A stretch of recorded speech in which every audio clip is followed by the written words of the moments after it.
Namaste, India.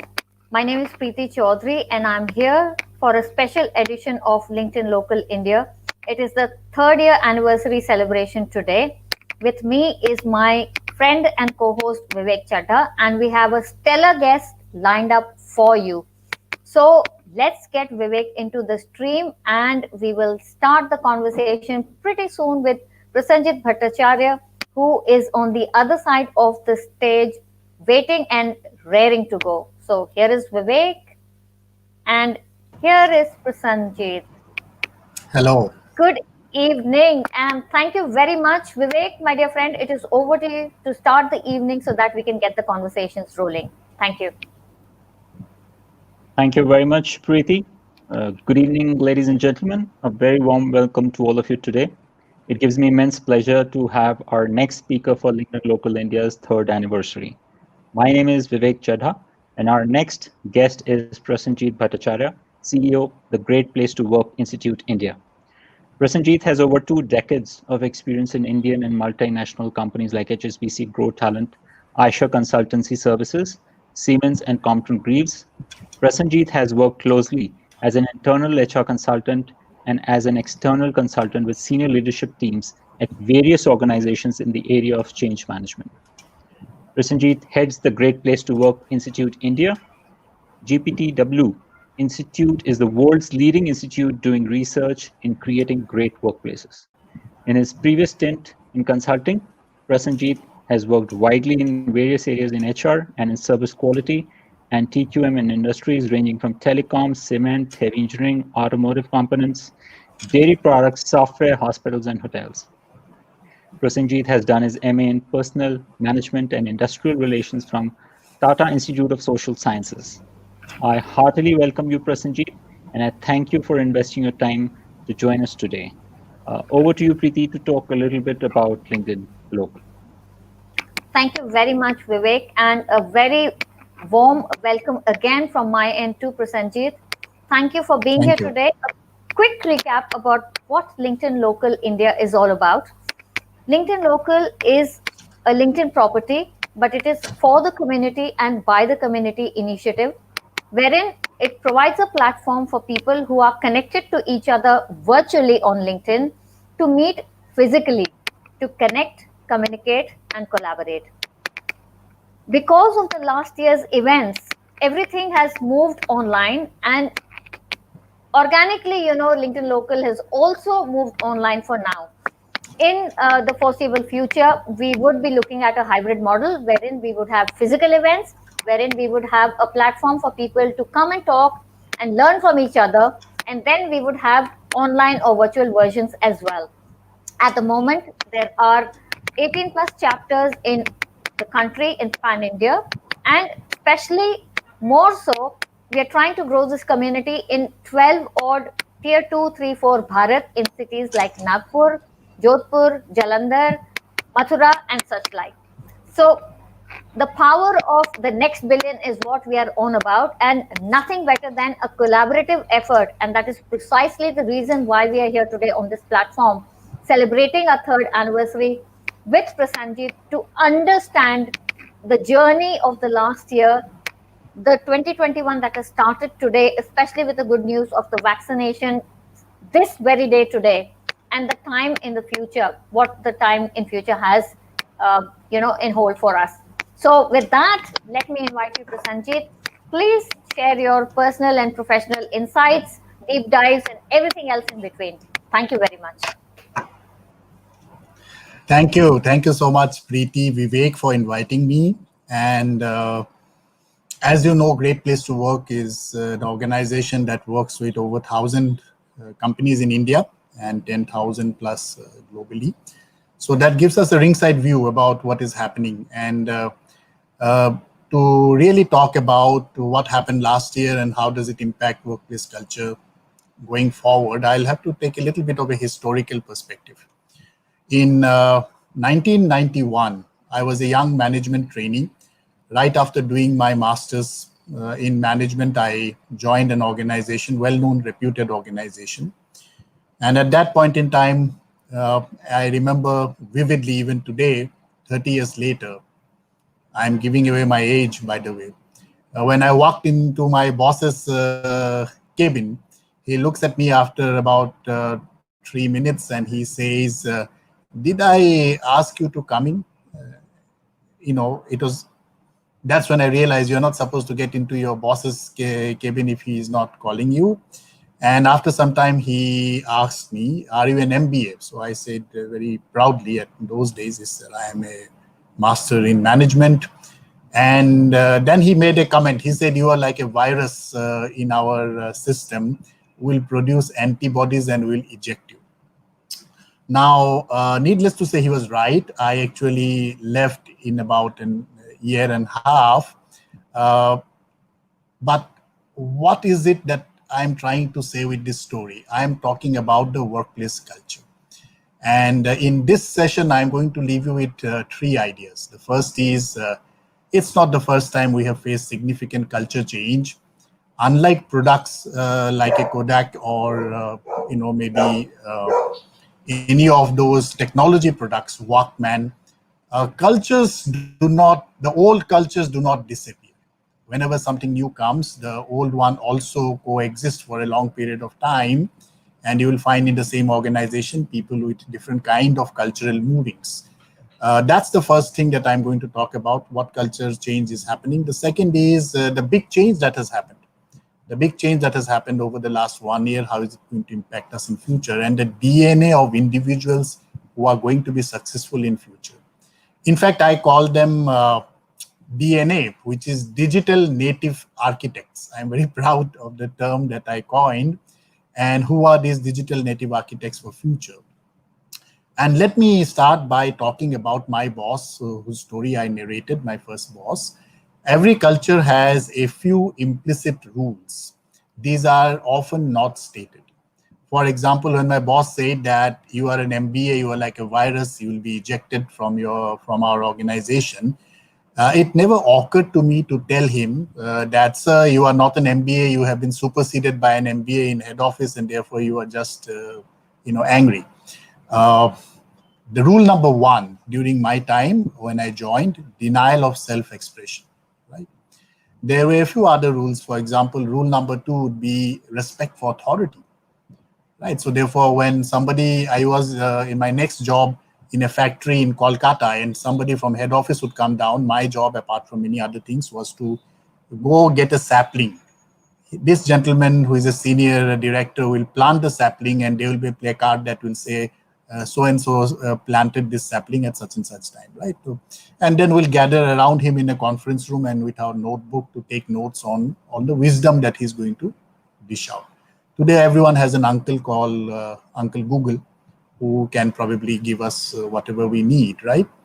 The third one, which was very critical in those cultures, is that you sacrifice in the present for unnamed future rewards.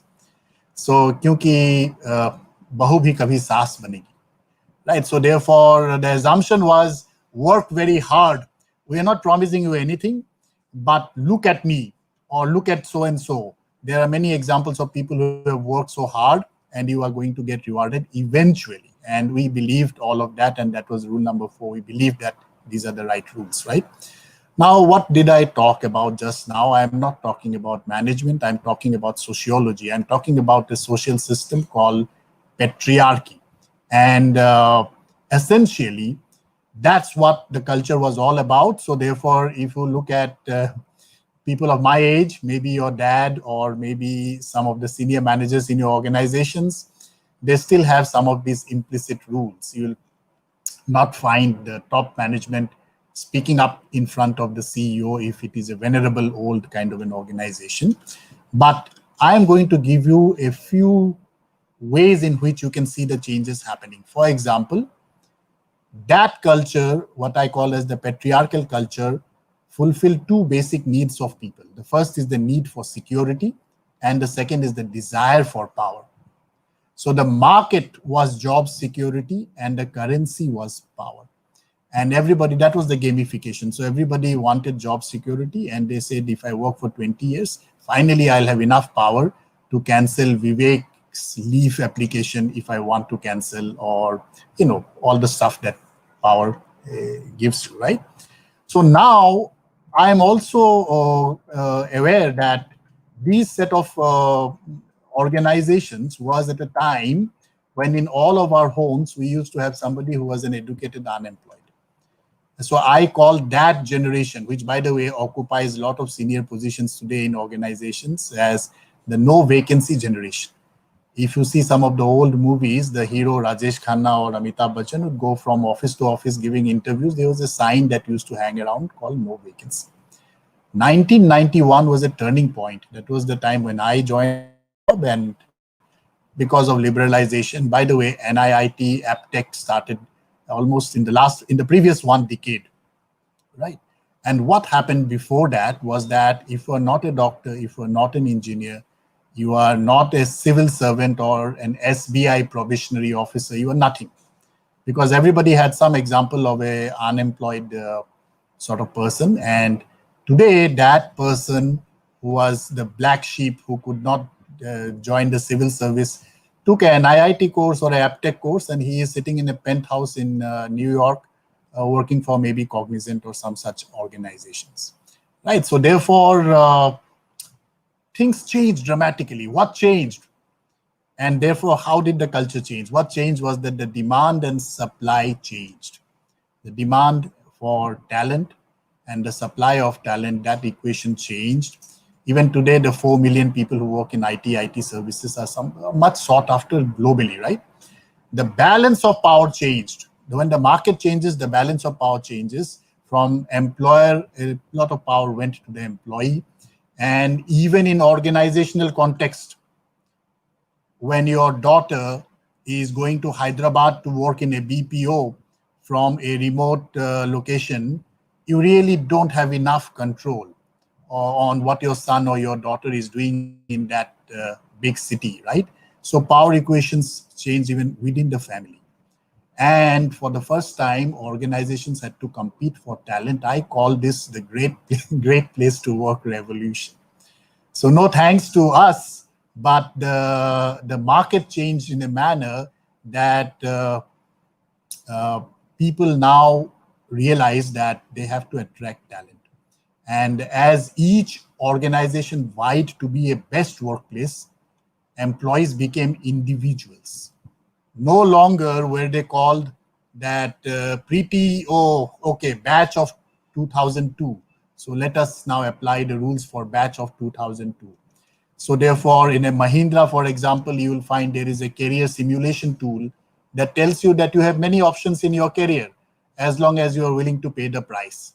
Just like when you buy a Samsung phone or any other phone, you have many models, but you have to pay different prices. So organizations started offering a variety of products and services to employees, subject to the fact that the price they had to pay was different for different products and services, right? And therefore, very interesting thing happened that even though organizations like Mahindra, for example, are a B2B kind of an organization in some of their businesses and B2C in some, the B2B business also became B2C when it came to employees. And therefore, I remember Sanjay Mehta, a good friend who was the previous CEO of Teleperformance. He was talking about an experience of his organization. They took everyone out and they said, we are so good at customer service, being a global sort of IT services call center kind of an organization. Why don't you take all those manuals and replace the word customer with employees? Because ultimately it's the same market, the market for talent, market for customer. In fact, we call these organizations as employees equal to customer organizations, because they do to employees what they want the employees to do to customers. So Sanjay Mehta, being very smart, immediately said, we also saved a little bit of cost. So therefore, you are no longer the customer experience manager, you are customer and employee experience manager. So many of these roles got actually combined because you use the same tools and the same principles. And the market was for employee experience. Currency was carriers. When the market is for employee experience, the currency became carriers. And I am a talented employee. You give me a great experience. By the way, don't tell me I'll give you job security, because Google employee does not care about job security. And I call these employees the entitled generation.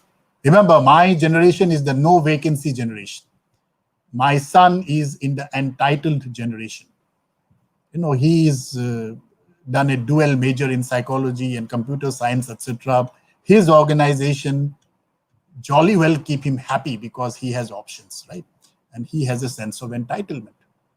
And 2020, even before COVID hit us, few things were very clear. And if nothing else, COVID has just made few things move faster. For example, the big fat organization was dead.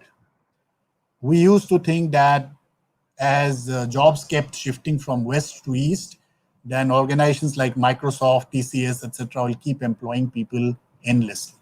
But for every 1 million increase in revenue, the number of jobs that Infosys produces is less and less and less. The net jobs, net of attrition, is very few.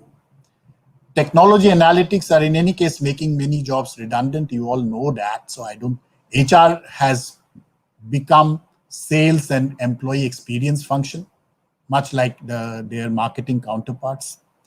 And many employees, particularly the digital native artisans, are no longer willing to sacrifice their autonomy and work-life balance for things like careers or power. Now, remember, I said these cultures coexist. So if you are in a traditional organization, you will find that the top 2% of your senior management, particularly if they're in the age bracket of 50 plus, they're still playing the power game. And they are still excited. And you still have those beautiful stories. Mr. So-and-so senior manager in his 35 years career never took a single day's leave. For his daughter's wedding, he took a half-day leave and blah, blah, blah, right? Now, that's the power game. That's the power game, right? But unfortunately, they are only 2%. 70% of the people are anyway less than 35 years of age, and they're not going to spend 20 years in the organization to get that power. So therefore, what has changed significantly is that organization itself is a 200-year-old concept. If you look at the first organizations, it is more than 200-year-old. The world is not what it was 200 years old.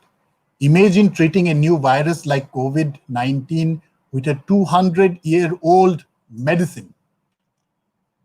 It doesn't make sense. And yet, we imagine that this organization, which is a triangle with a hierarchy and with a bloated bureaucracy to really implement all kinds of rules, where, by the way, the fastest growing jobs are in the bureaucracy.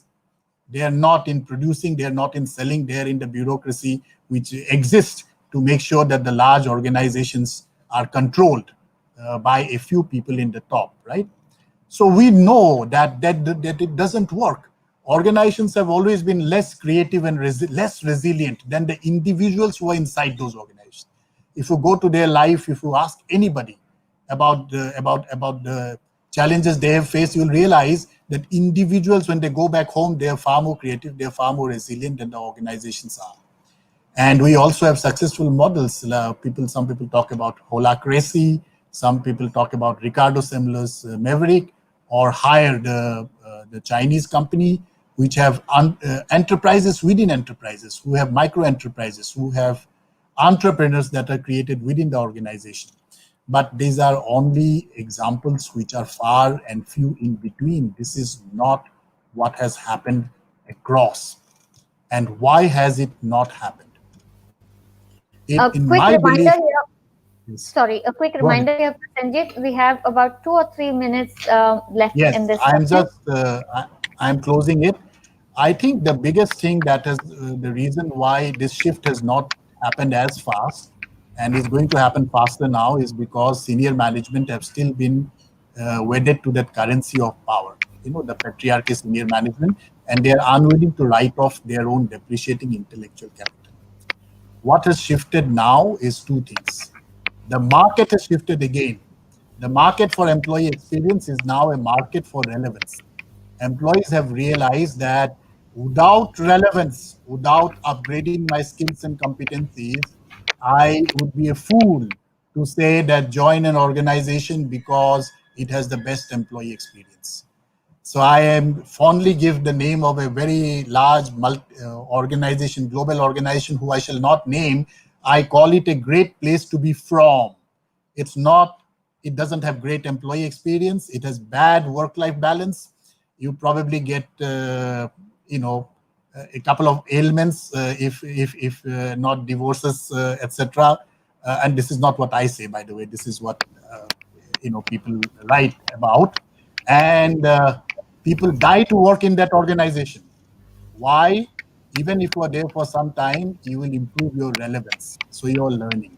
So therefore, a friend of mine, and I'm going to just end with this, explained this very, very well when he said that the big difference is, and he's a guy who joined from college. He said, in college, I was paying to learn, but now I find that in my organization, I am being paid to learn.